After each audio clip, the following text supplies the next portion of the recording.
nous préparer à l'écoute de la parole d'aujourd'hui.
Asseyez-vous, s'il vous plaît. Et nous allons méditer sur la troisième priorité de Dieu. Nous avons déjà vu combien le sang de Jésus est si précieux. Le monde ne connaît pas le sang de Jésus. Il faut en parler. Parce que c'est seulement le sang qui purifie, qui sauve et donne la vie. C'est ce sang, bien-aimé. Nous devons prêcher ce sang. Il faut que les gens connaissent qu'il y a une solution à nos péchés. Il y a une solution à nos faiblesses. Il y a une solution à la mort. Il y a une solution à toutes les attaques de l'ennemi. C'est le sang de Jésus. Il faut parler du sang de Jésus à ceux qui sont à l'extérieur de l'Église. Ils ont besoin de ce sang pour être lavés, pour que leur conscience soit purifiée de toutes les œuvres mortes et qu'ils reçoivent l'Esprit de Dieu, le sang de Jésus. Et dites-leur aussi que la deuxième priorité de Dieu n'est pas de rejeter ses enfants, mais s'il nous a donné le sang de Jésus, la croix de Jésus, c'est pour qu'il soit avec nous, en communion avec nous. Dieu veut être en communion avec nous. Dites-les que Dieu ne rejette personne. Ce sont les hommes eux-mêmes qui se rejettent, les femmes eux-mêmes qui se rejettent. Dites-leur combien de gens ont été rejetés dans la Bible. Regardez Ésaü qui était rejeté. Son père ne l'a pas béni, mais Dieu l'a couvert de bénédiction. Regardez Ésaü, il n'était pas misérable. Regardez Caïn qui a tué son frère. Et Dieu qui vient nous parler encore. Parlez à Caïn. Dieu ne rejette personne. Regardez notre papa Adam et Ève, alors qu'ils avaient rejeté Dieu en écoutant la voix du serpent. Dieu vint leur parler. Adam, Adam, où es-tu? Dieu ne rejette personne. Dieu ne rejette personne. Mais c'est nous-mêmes qui nous rejetons les uns les autres et qui nous rejetons nous-mêmes. Combien de personnes ne s'acceptent pas elles-mêmes? Dieu veut que vous soyez en communion avec lui, mais que vous soyez aussi en communion avec vous-même et en communion les uns les autres. Et cette communion passe par le sang de Jésus, évidemment. Et c'est très important. La deuxième priorité de Dieu, c'est la communion, comme nous l'avons encore vu aujourd'hui pendant les offrandes. L'amour. L'amour veut dire communion, union avec. Ce que nous soyons en communion verticale et en communion horizontale les uns les autres. Et cette communion passe par la croix de Christ, évidemment, qui est à la fois horizontale, verticale et horizontale. La communion, les uns les autres. Un jour, j'étais dans une salle, on était beaucoup de pasteurs, des couples de gens. Puis j'ai regardé les gens. Puis j'ai vu dans la salle les gens qui ne se regardaient pas, qui ne pouvaient pas se regarder. Puis quand j'ai pris la parole de Dieu, regardez-vous les uns les autres. Puis j'aimerais que vous regardez un peu les uns les autres maintenant. Regardez-vous les uns les autres. Souriez-vous les uns les autres. Encouragez-vous par un regard d'amour les uns les autres. Amen. Et la troisième priorité de Dieu qui nous a donné ce sauveur si précieux, si puissant, avec un sang formidable, le sang de Jésus qui nous purifie de toute iniquité et qui veut rester en communion avec nous. La troisième priorité de Dieu, c'est que nous sachions que notre Sauveur n'est pas mort pour toujours, que Jésus est vivant. Il faut que le monde le sache. Jésus est vivant.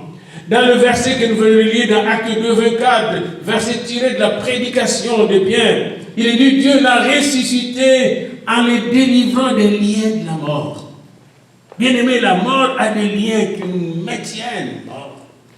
Dieu l'a délivré en le sauvant des liens et de la pourriture, de la dégradation. Pourquoi? La Bible nous dit, parce que la mort ne pouvait pas les retenir. Il n'était pas possible à la mort de retenir Jésus. Jésus est la seule personne que la mort a vite vomi. La mort avait du mal à retenir Jésus. La mort, un espace de vie brûlé par le corps de Jésus, décimé par le corps de Jésus. Puis la mort savait que s'il retenait pendant longtemps Jésus, la mort elle-même serait morte. Parce qu'un jour, à la fin du monde, la mort va être morte. Alléluia. Bien aimé, vous savez, aujourd'hui nous mourons. Nous allons souffrir de la mort parce que le corps que nous avons est un corps mortel. Mais en vous, il y a quelqu'un qui ne meurt pas. C'est votre esprit, votre âme ne mourra pas. Pendant que vous avez la souffrance de la mort, préparez-vous à quitter le corps. Ne vous laissez pas abîmer par cette souffrance, parce que quelqu'un en vous, vous-même, votre vrai vous-même, ne meurt pas. Vous êtes une âme avec un esprit vivant dans un corps. Et l'âme, l'esprit ne meurt pas. Le corps va mourir. Mais un jour, notre âme, à la résurrection, notre âme viendra chercher notre corps. Et ce corps sera changé en un clin d'œil. Et nous serons comme il est, comme il est dit dans 1 Jean 3, 1 à 3. Alors notre corps va mourir. Un jour, j'étais avec quelqu'un qui va prier pour un malade, puis le malade est mort, puis il disait le malade n'est pas totalement mort. Puis je lui ai dit non, il faut dire le malade est mort sur le plan physique, mais il n'est pas mort sur le plan spirituel. Nous ne pouvons pas ne pas accepter la réalité de la mort. Le corps meurt. Je veux mourir, je ne veux pas qu'il meure. Il meurt. Mais il y a quelqu'un qui ne meurt pas. Il s'appelle l'Esprit. Il ne meurt pas. Le souffle de Dieu ne meurt pas. Il retourne chez Dieu. Il va au paradis auprès du Seigneur. Jésus-Christ donc n'a pas pu être retenu par la mort. Et j'aime beaucoup ce que Jésus a fait. Et pourquoi il l'a fait? Pourquoi il est descendu jusqu'à la mort? Venez avec moi dans l'Épître aux Hébreux, au chapitre 2. Vous allez voir pourquoi il a fait tout ce qu'il a fait là. C'est grand Jésus. Hébreux 2, versets 9 à 15. Mais celui qui a été abaissé pour un peu de temps au-dessus des anges, Jésus, nous le voyons couronné de gloire et d'honneur à cause de la mort qu'il a souffert. Ainsi, par la grâce de Dieu, il a souffert la mort pour tous. Il convenait en effet que celui pour qui et par qui sont toutes choses et qui voulait conduire à la gloire beaucoup de fils ait été élevé à la perfection par les souffrances du prince de leur salut. Car c'est lui qui sanctifie, et ceux qui sont sanctifiés sont issus d'un seul. C'est pourquoi il n'a pas honte de les appeler frères. Jésus n'a pas honte de vous appeler frères et sœurs. Qu'est-ce qu'il a fait Jésus? Il s'est abaissé. Il est devenu un petit bébé. Dieu est devenu un petit bébé. Le Fils de Dieu, qui n'a pas de commencement ni de fin, est devenu un petit bébé. C'est pourquoi nos frères témoins de Jéhovah ont beaucoup de misère de ne pas accepter que Jésus est à la fois créateur et créature. C'est ça, Jésus est devenu créature. Lui qui est le créateur, parce que tout a été créé par lui et pour lui. Jean 1. Imaginez-vous les créateurs de tout ce qui crée sur la terre. C'est lui qui en est le créateur. Le créateur est devenu créature. Bébé, faible. Il devait fuir un petit homme qui s'appelle Hérode avec ses parents. Lui, le tout-puissant, qui a toutes les armées de la guerre, il a tout fait pour s'identifier en nous, pour être comme nous, exactement comme nous.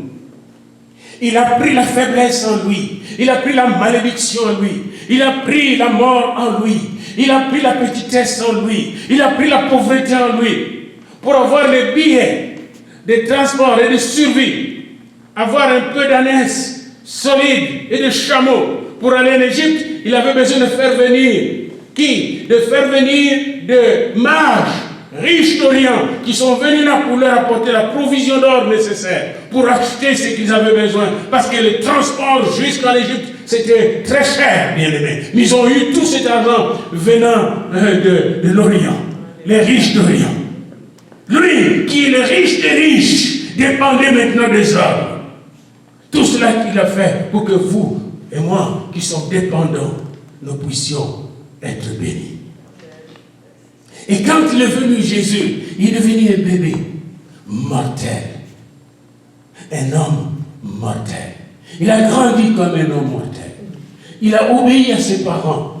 Un jour, quand il était dans les temples, alors que ses parents l'oublièrent dans les temples, n'oubliez pas Jésus quand vous allez quitter le temple ici, parce que les gens, parfois, ils oublient Jésus quand ils sortent. Hein. N'oubliez pas d'aller avec Jésus. Hein.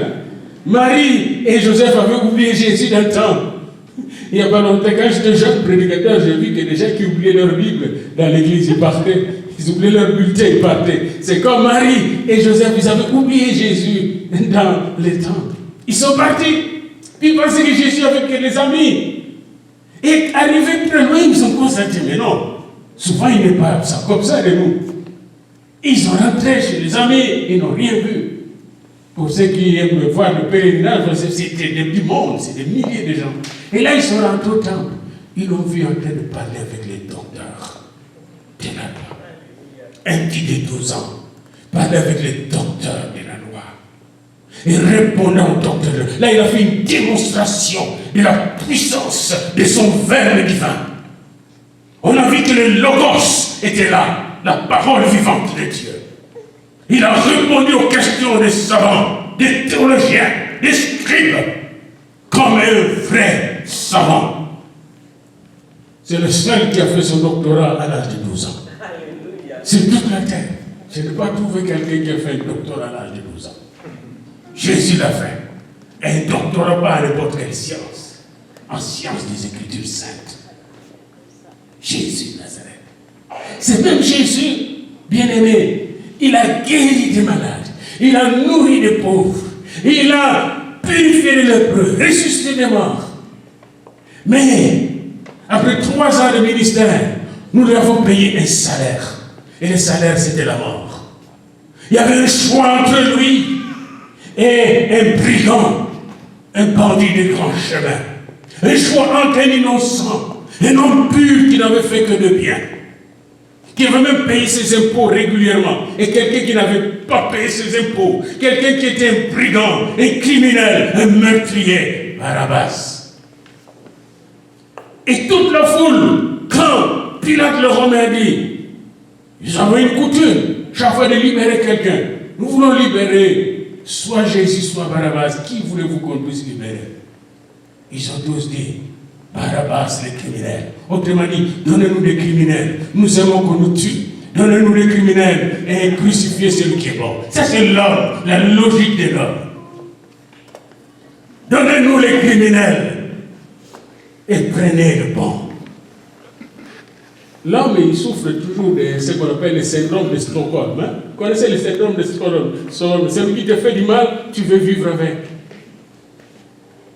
Bien-aimé dans le Seigneur, Jésus a accepté de prendre la place, il a sauvé les brigands. Vous n'êtes pas un brigand, bien-aimé. Jésus peut vous sauver encore. Jeunes gens, Jésus a sauvé les brigands. Jésus est mort à la place du meurtrier. Il est mort à ma place.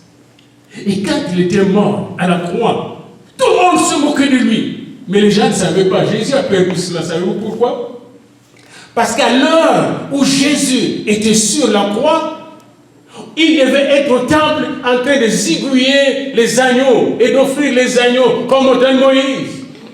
Alors Jésus les a distraits tous pour qu'ils cessent de donner des animaux à Dieu, parce que lui, l'agneau de Dieu qui ôte le péché du monde, était là sur la croix en train de se donner pour les juifs et les non-juifs.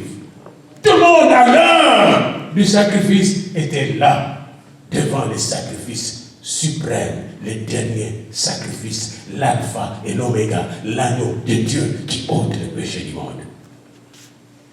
Les Juifs un jour vont apprendre cette grande leçon. Certains ont commencé déjà à l'apprendre comme les Juifs pour Jésus et les Juifs messianiques. Et là on l'insultait. Pendant qu'on l'insultait, il ne savait pas, il était en train de faire le sacrifice. Pendant qu'on l'insultait, il était en train de neutraliser les diables et les démons. Pendant qu'on l'insultait, il était en train d'écraser nos maladies. Pendant qu'on l'insultait, il était en train de nous changer et de nous transformer de fond en comble, de nous sanctifier. Pendant qu'on l'insultait, il préparait la voie pour que nous ayons la vie en abondance. Pendant qu'on le maudissait, il nous bénissait. Pendant qu'on le tuait, il nous donnait la vie. Pendant qu'on le détruisait, il nous construisait, il nous restaurait. Et lorsqu'il était mort, bien aimé, tout le monde était en fête. Il est enfin mort. Mais 3 jours après, alors que les Juifs devaient fêter, célébrer leur fête de prémices, ils ont entendu un bombardement nucléaire. Oh! Les soldats neutralisés ne l'ont pas vu venir. Ils étaient surpris de le voir de l'autre côté du tombeau vivant. Et les anges étaient là pour leur dire bonjour. Jésus est sorti de la mort. La mort n'a pas pu retenir Jésus. Et là, les Juifs, ils sont malins. Les souverains sacrificateurs sont intelligents. Ils ont demandé aux soldats, venez, nous avons un truc. Nous sommes plus intelligents que la mort, plus intelligents que Jésus. Nous allons vous payer une bonne somme, que vous allez vous la fermer et dire aux gens que ses disciples sont venus voler son corps. Ils sont malins, ils sont intelligents. Ça, c'est l'intelligence de l'homme. Les menteurs. Ça veut dire, quand j'étais étudiant, il y avait un étudiant en médecine vétérinaire, il faisait le doctorat en médecine vétérinaire. Puis un jour, les militaires sont venus pour nous faire du mal. Hein. Nous avons fait des grèves, puis la grève, puis ils sont venus nous attaquer. Et l'ami vétérinaire s'est caché dans un seau d'eau. Il pensait qu'il était caché, il a mis la tête dans le seau d'eau. Puis quand les militaires sont rentrés, ils se sont mis à rire au lieu de battre. Ils ont dû regarder l'universitaire. Regardez ces sacrificateurs intelligents qui payent le soldat romain pour que le soldat ne puisse pas dire à Pilate que Jésus est ressuscité. Je pense qu'ils n'ont pas dit selon ce que le texte dit. Mais j'ai toujours pensé que quelqu'un a oublié de dire à sa belle-mère.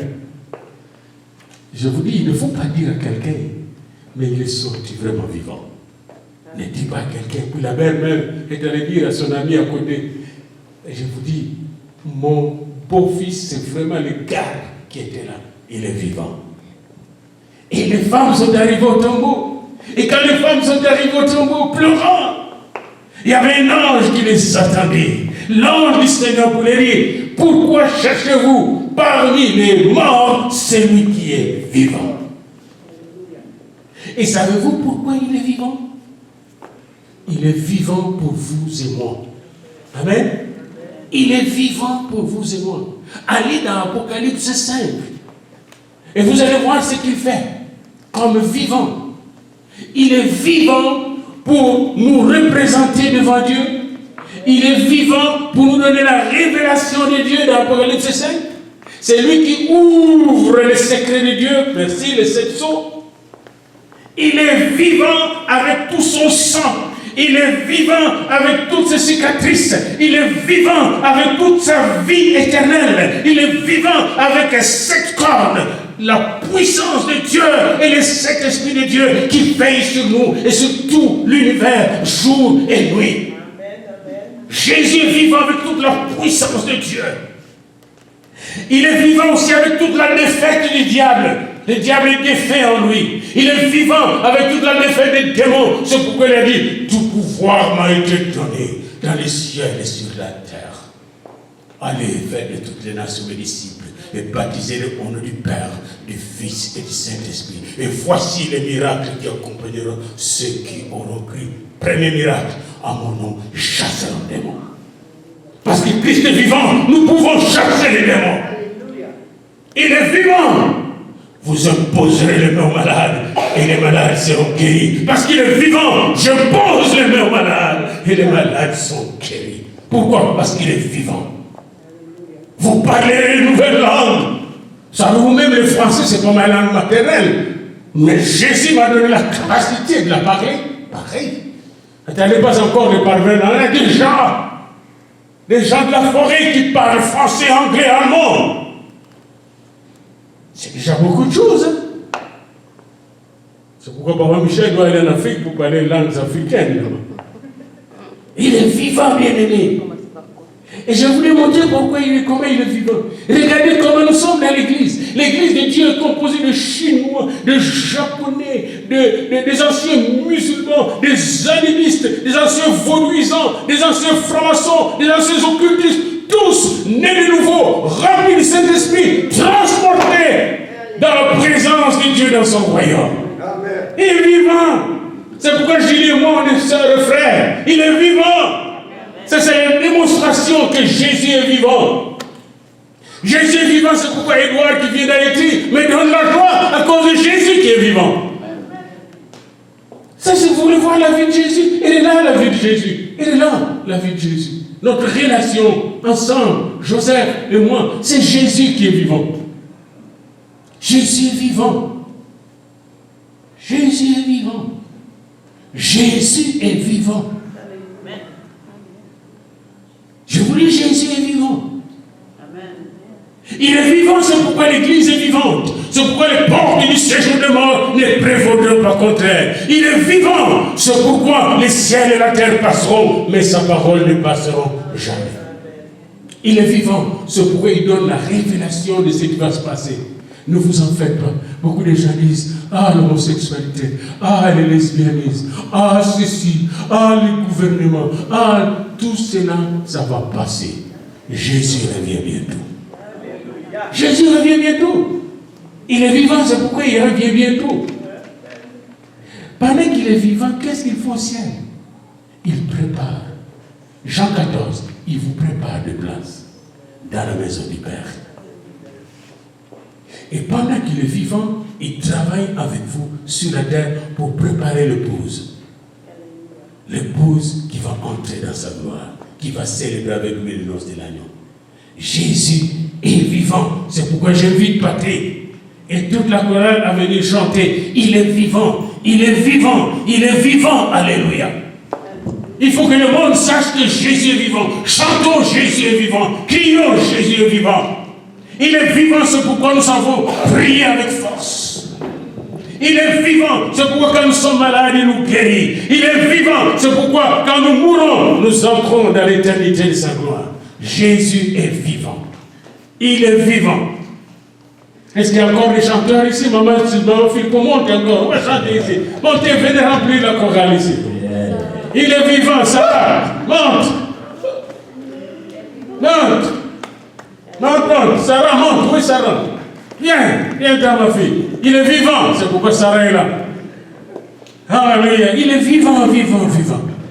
Oh, je sens sa vie. Il est vivant, c'est pourquoi je peux vivre dans la paix, dans l'amour, dans l'espérance. Il est vivant, c'est pourquoi l'Église existe. Amen. Alléluia. Alléluia. Alléluia. Il est vivant, il est vivant, il est vivant, il est vivant. Je ne cesserai de le crier. Certes, il était mort, il est revenu à la vie.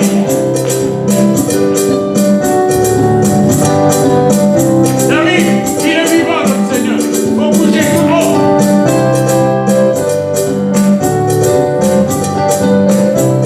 Il est vivant, c'est pourquoi il nous guérit aujourd'hui. Ici, la guérison, la délivrance, le salut. Il est vivant. Oh, Jésus, il est vivant. Il est vivant. Alléluia. Il est vivant.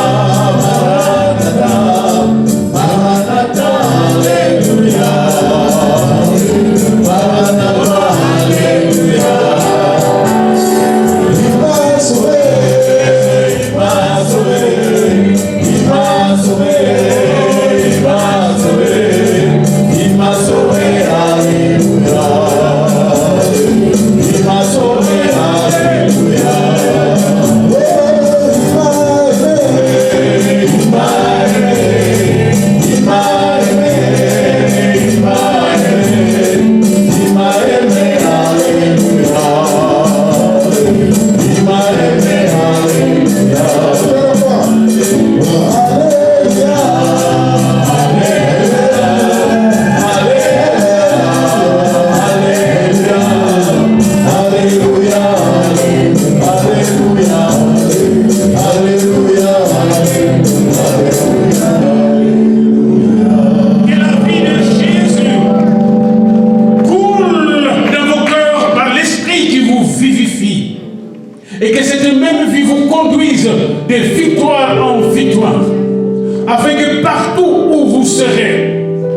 Particulièrement cette semaine et le reste de votre vie, vous puissiez transmettre la vie de Jésus, l'amour de Jésus,